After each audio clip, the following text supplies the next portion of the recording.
Merci Jésus. Nous continuons donc toujours sur ce contexte en parlant de l'idolâtrie, les conséquences de l'idolâtrie. Et aujourd'hui, nous allons parler d'une autre conséquence de l'idolâtrie dont j'ai intitulé ici l'insécurité spirituelle. Je vais encore réitérer les conséquences de l'idolâtrie dont j'ai cité la dernière fois, dimanche dernier. Donc, lorsqu'une personne pratique l'idolâtrie, les conséquences qui vont suivre de son péché idolâtre, donc de cette idolâtrie, ce péché, ce sont des conséquences telles que l'absence de la présence de Dieu, l'insécurité spirituelle, la disgrâce, l'oppression des démons, qui est aussi des tourments, l'impurité de l'âme et du cœur, le manque de sagesse et la compromission. Voici donc les péchés qui, j'aimerais dire, voici la conséquence du péché que nous appelons l'idolâtrie. Aujourd'hui, donc, parlons de l'insécurité spirituelle. Bien-aimés, l'insécurité spirituelle est aussi l'une des conséquences de l'idolâtrie. Cela veut dire la souffrance ou les manquements ou les dégâts que l'idolâtrie produit dans nos vies. Donc, cette insécurité est le fait de ne pas être sous la protection divine de Dieu. Donc, lorsqu'on dit qu'un être humain ou un chrétien en particulier, nous les chrétiens, lorsqu'on dit que nous sommes en insécurité spirituelle, on voudrait ici nous dire que nous ne sommes pas sous la protection divine de Dieu. Donc, on n'a pas la protection divine de Dieu. Et cela parce que, bien aimé, quiconque pratique l'idolâtrie ne peut être divinement protégé par Dieu. Donc, lorsque tu pratiques l'idolâtrie, tu ne peux être divinement protégé par Dieu. Tu ne peux pas être divinement protégé par Dieu. Donc, spirituellement protégé par Dieu. Et je vais vous expliquer ce qu'on appelle être spirituellement en sécurité par la force de Dieu. C'est ici le fait que tu sois protégé du danger par les anges et que tu sois protégé du péché par le Saint-Esprit. Donc, voici donc le contraire. Si tu vis l'insécurité spirituelle à cause de l'idolâtrie, cela voudrait dire que divinement, tu ne seras pas protégé. En d'autres termes, cela veut dire que tu n'auras pas la protection du danger venant des anges que le Dieu Tout-Puissant envoie.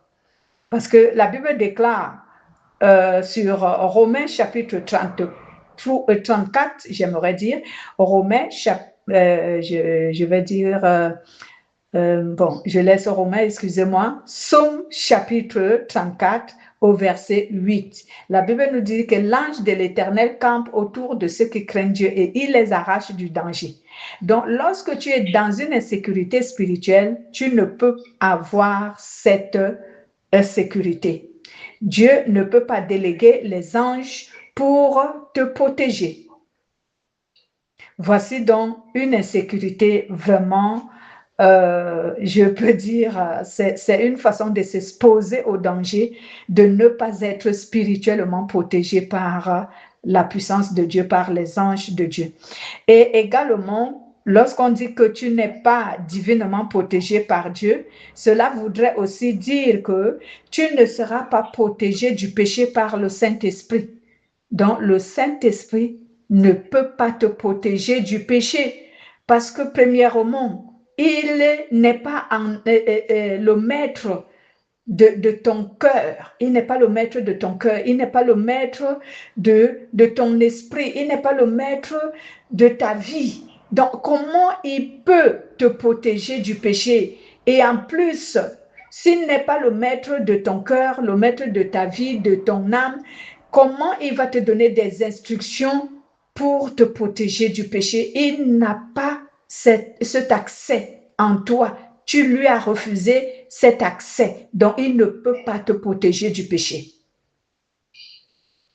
J'espère que vous comprenez très bien ce que je veux dire.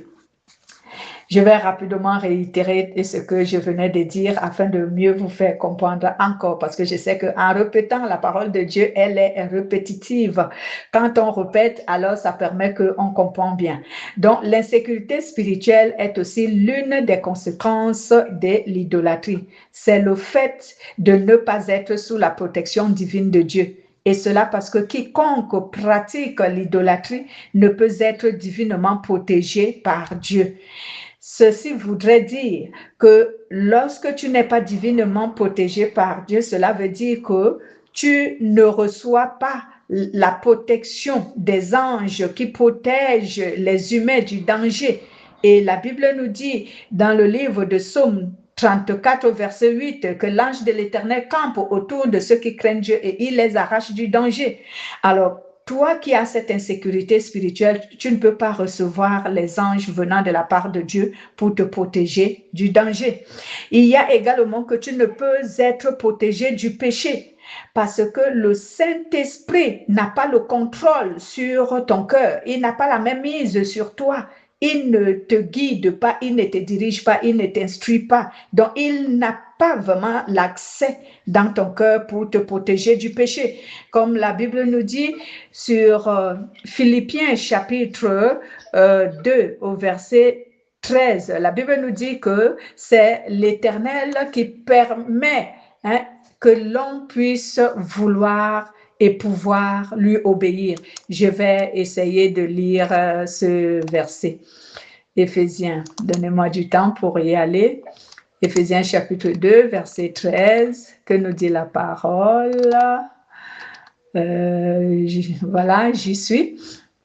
La Bible nous dit donc, je cite, Dieu travaille en nous et il nous rend capables de vouloir et de faire les actions qui lui plaisent.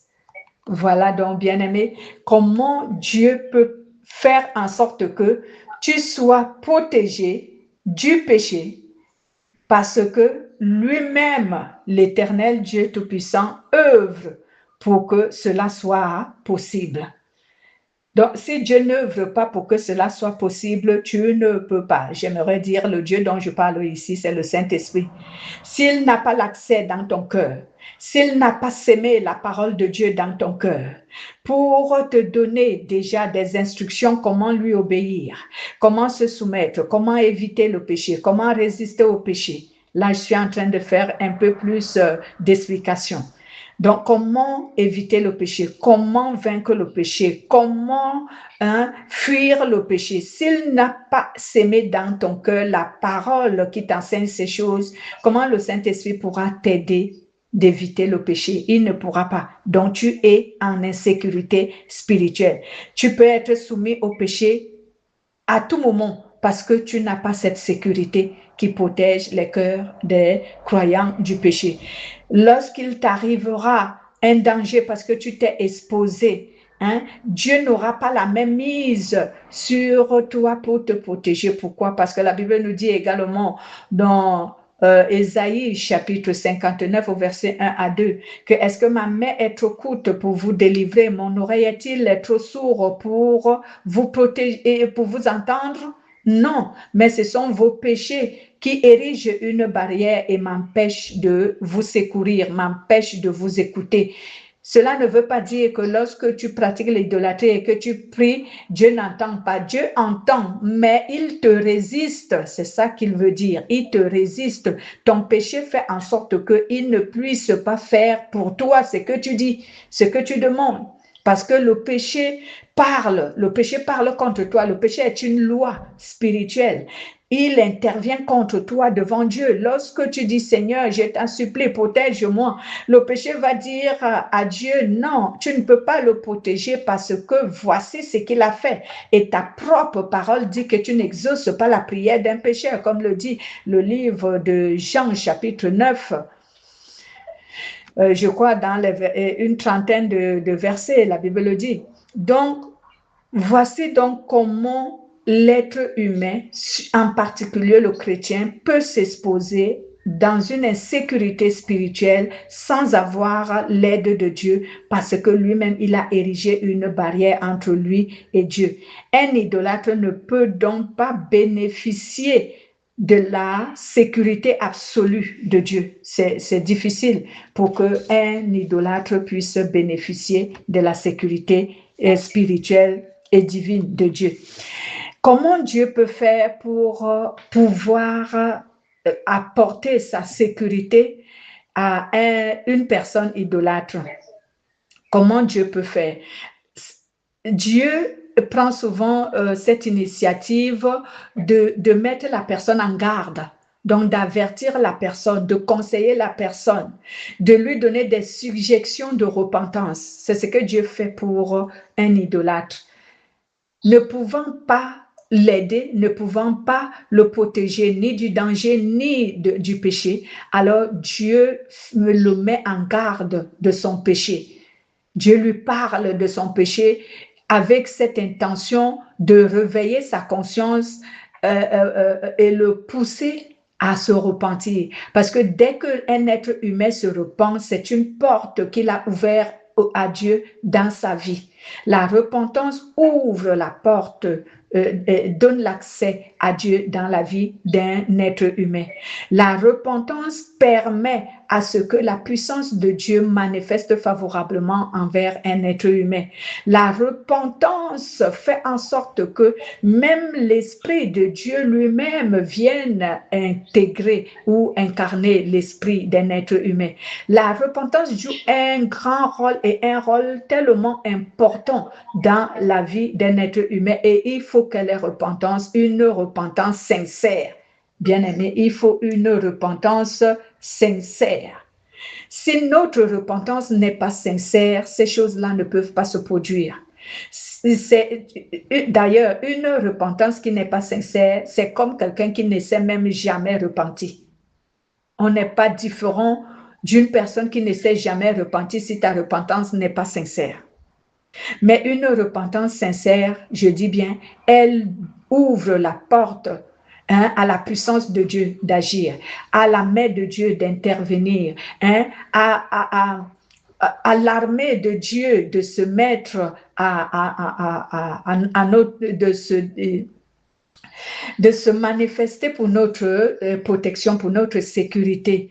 La repentance touche le cœur de Dieu, l'amour de Dieu. Cela ne veut pas dire que lorsque tu es dans le péché, Dieu ne t'aime pas. Dieu aime le pécheur, mais ce qu'il n'aime pas, c'est le péché. Donc, lorsque je dis que la repentance fait manifester l'amour de Dieu, cela veut dire que la fierté de Dieu, la joie de Dieu, et cela ouvre les portes de bénédiction. Lorsque tu te repens sincèrement, bien-aimé, cela a beaucoup d'impact pour ta croissance spirituelle, pour ta bénédiction, pour ta délivrance, pour ta sécurité, pour tout ce qu'on juge comme étant des faveurs, des biens venant de la part de Dieu. Et c'est pourquoi l'apôtre Pierre avait dit à ceux qui venaient vers lui lorsqu'il prêchait l'évangile, la bonne nouvelle de Jésus.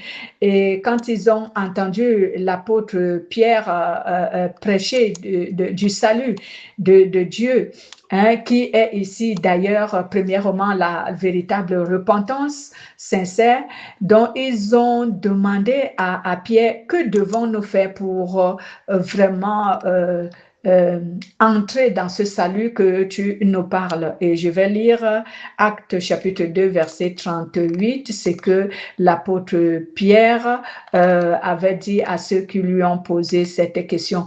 Et cela est valable pour celui qui pratique l'idolâtrie. Donc, lorsque Dieu lui met en garde, lorsque Dieu lui suggère la repentance, c'est la même chose ici que l'apôtre Pierre a faite pour ceux qui lui ont posé la question. Je cite Actes chapitre 2, verset 38, nous dit ceci. Pierre leur répond, changez de vie. Chacun de vous doit se faire baptiser au nom du Christ Jésus.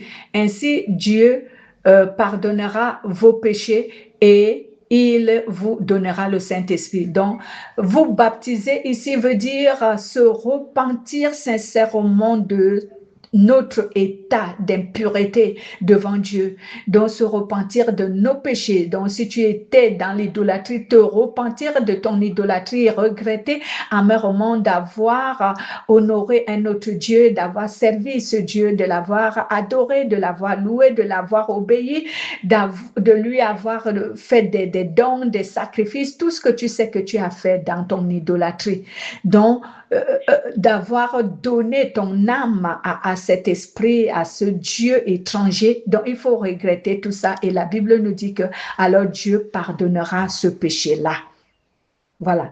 Donc, bien aimé, celui qui pratique l'idolâtrie peut avoir la sécurité, parce qu'il ne faut pas confondre, peut avoir la sécurité matérielle, financière, sociale, etc. Parce que les gens ont souvent tendance à confondre, pensant que lorsque nous parlons de Dieu qui punit l'idolâtrie ou encore qui résiste aux idolâtres, certaines personnes pensent que dans ce cas, ils ne seront pas bénis, dans ce cas, ils ne seront pas bénis, oui, matériellement, financièrement et socialement. Non, tu peux trouver un être humain, voire même un chrétien. Quand je dis un chrétien, cela veut dire quelqu'un qui fréquente les assemblées de Dieu, donc là où on invoque Dieu, quelqu'un qui assiste souvent au culte. Voilà, mais est-ce qu'il appartient à Dieu? Là, à ce moment, je ne suis pas sûre. Donc, cette personne peut avoir une sécurité matérielle, financière, sociale, mais cette personne n'aura pas la sécurité spirituelle divine venant de la part de Dieu. Il n'aura pas cette sécurité. Parce que cette sécurité, bien aimée, pour l'avoir, il faut avoir une relation sincère. Une relation sincère avec celui qui donne la sécurité spirituelle et divine. Excusez-moi, bien-aimé. Donc, pour avoir donc la sécurité spirituelle qui vient de Dieu, qui vient de Jésus-Christ, du Saint-Esprit, bien-aimé, il faut quoi? Il faut que tu aies une relation sincère avec le Christ, le vrai Dieu, le Dieu créateur. Il faut que tu aies une relation sincère avec lui. Parce que sans cette relation, qui est le symbole de sa présence dans ta vie, parce que lorsqu'on est en relation sincère avec Jésus-Christ, avec le Christ, avec le Saint-Esprit, on a la présence de Jésus en nous, donc le Saint-Esprit. On a la présence de Dieu en nous, qui est le Saint-Esprit. Parce que sans la présence du Saint-Esprit dans la vie d'un être humain, celui-ci ne peut pas être en sécurité spirituellement et divinement. Et cela parce que, bien-aimé, il est loin de Dieu et Dieu n'a pas la même mise ni le contrôle sur sa vie. Et à ce moment, même les esprits qu'il adore, qui sont ses dieux, parce que quand tu es idolâtre, autant pour moi, tu adores d'autres dieux. Mais même les autres dieux que tu adores, j'aimerais ici dire que certaines personnes qui ont donné leur confiance, leur sécurité, la sécurité de leur âme, la sécurité de leur vie aux démons, à Satan, même ces personnes-là ne sont pas en sécurité. Pourquoi? Parce que ni Satan, ni ses démons, ni aucun autre esprit, bien-aimé, n'a le contrôle sur le spirituel, ni sur le plan spirituel, ni dans le monde spirituel. Ils n'ont aucun pouvoir, ni le diable, ni les démons n'ont aucun pouvoir vraiment supérieur sur le monde spirituel et sur le spirituel. Et même, ils n'ont pas la pleine connaissance du monde spirituel et du plan spirituel. Pourquoi? Parce que ce n'est pas eux qui ont créé le spirituel. Le diable n'a pas créé le spirituel. Les démons n'ont pas créé le spirituel. Celui qui a créé le spirituel, c'est le Christ, c'est Dieu. Donc, si tu ne l'as pas, tu ne peux pas être spirituellement en sécurité, ni divinement en sécurité, tu ne peux pas. Certaines personnes pensent que parce qu'ils ont confié la sécurité de leur vie, de leur corps, de leur âme, de leur famille, de leur vie à Satan ou aux démons parce que ce sont des esprits, ils pensent qu'ils sont absolument en sécurité. Mais non, ils se sont trompés. Et les démons et même le diable n'ont qu'une petite connaissance du spirituel. Parce qu'ils sont des esprits, oui, ils peuvent avoir une petite connaissance du spirituel, parce que ce sont des esprits. Mais la connaissance absolue, totale et profonde du monde spirituel et du plan spirituel, il n'y a que Dieu, parce que c'est lui le créateur. C'est lui le créateur. Voilà, si les esprits comme le diable, comme les démons peuvent faire croire aux gens qu'ils ont le pouvoir sur le spirituel, c'est juste par la manipulation. C'est juste par la manipulation. Mais ils n'ont pas tout le contrôle du monde spirituel. Ils n'ont pas toute la connaissance du monde spirituel. Et le spirituel ne leur appartient pas parce que cela est de Dieu. C'est Dieu qui a mis en place ce système. Donc, le spirituel appartient à Dieu. Donc, si tu veux donc avoir une sécurité spirituelle vraiment profonde, donc qui est infaillible, il faut que tu aies une relation avec le Christ, avec Jésus-Christ, avec le seul véritable Dieu. Si tu n'as pas une relation avec lui, tu n'es pas spirituellement en sécurité. Et divinement, tu n'es pas en sécurité. Vraiment bien aimé, j'aimerais que nous retenions cela aujourd'hui afin que ceux qui pensaient être en sécurité parce qu'ils ont confié leur vie au diable, ils doivent renoncer parce qu'il n'a pas la pleine connaissance du spirituel et il n'a pas le plein contrôle du spirituel. Il a un certain pouvoir qui lui a été donné et à la fin des temps même, la Bible nous dit que Dieu va lui retirer tout ce pouvoir qu'il a. Donc, le spirituel appartient à Dieu et si tu veux être spirituellement en sécurité, donne ta vie à Jésus et reste fidèle à Jésus. La Bible nous dit sur Romains chapitre 11 au verset 36, « Oui, tout vient de lui. Tout existe par lui et pour lui. À Dieu soit la gloire pour toujours. Amen. » Donc, tout vient de Dieu. Donc, tout ce qui est spirituel vient de Dieu. Tout ce qui est de la création vient de Dieu. Tout existe par Dieu et tout est à lui. Donc, même le spirituel est à lui. Même les esprits sont à lui. C'est lui qui a le pouvoir sur tout. Hein? Les esprits ne sont pas indépendants là où vous voyez, que ce soit les anges qui sont restés fidèles à Dieu, que ce soit les démons, que ce soit celui qui s'est dit le maître des démons, le diable. Bien-aimé, tous ces esprits sont à Dieu. C'est lui le créateur. Et si c'est Dieu, le Christ qui est le créateur, donc c'est lui seul qui peut procurer une sécurité infaillible à toute âme humaine qui cherche à être en sécurité spirituellement. La sécurité physique commence par la sécurité spirituelle.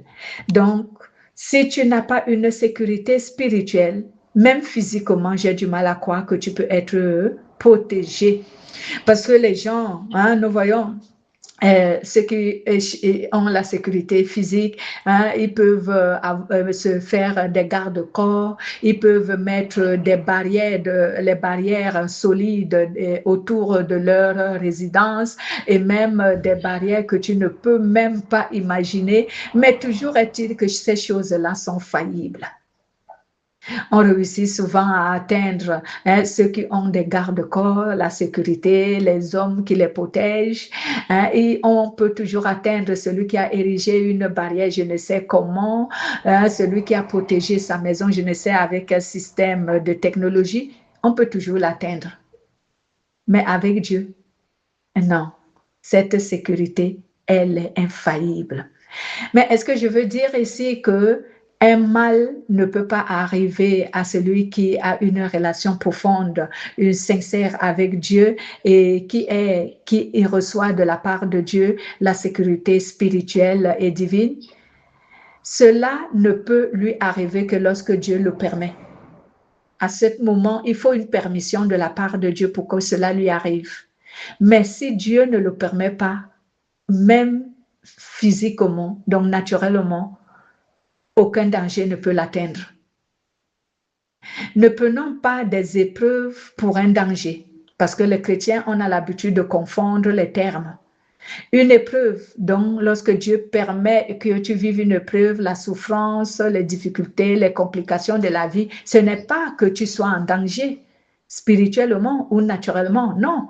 Ce sont ici des écoles ou encore ce sont des devoirs, ce sont des formations que Dieu manifeste dans ta vie pour essayer de te fortifier, de te faire grandir dans la foi, de te permettre d'atteindre la maturité. Mais cela ne veut pas dire que tu es en danger parce que peut-être tu as eu un malheur en une journée qui est dans le cadre de l'épreuve. Non, une épreuve n'est pas un danger.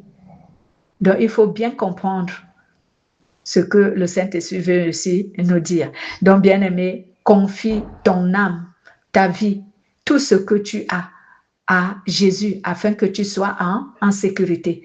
Parce que tout ce que tu as, si tu ne le confies pas à Jésus-Christ, cela n'est pas en sécurité.